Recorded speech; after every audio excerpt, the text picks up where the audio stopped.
Lampung. Simpang itu ke Jitra.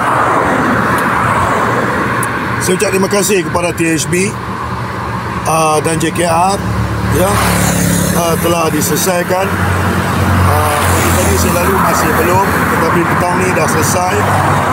So daripada border Kubang Pasu Alostar sampai ke Hospital Lama selesai, dan besok THB akan selesaikan lagi daripada Hospital Lama sehingga ke Pekan Cina, sambung sehingga ke Tandam.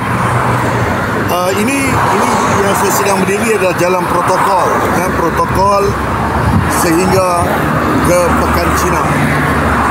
Normal kita THB buat 2 kali sebulan.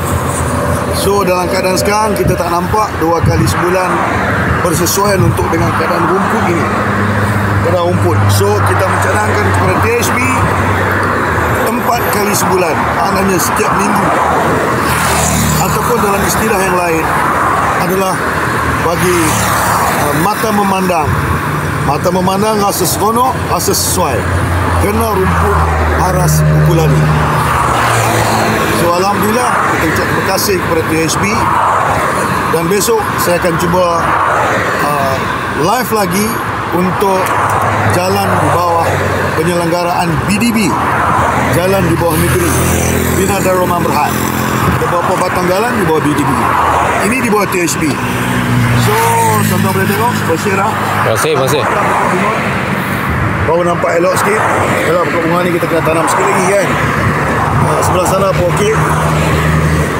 So alhamdulillah, sekali lagi saya ucapkan terima kasih kepada si Firdaus, ketua THB. Dan tadi saya tengok depan kediaman resmi yang berhormat Datuk Seri MB pun okey ya. Depan istana pun okey, sampai depan KMC pun okey, Kedah Royal Club pun okey, depan Wisma pun dah okey.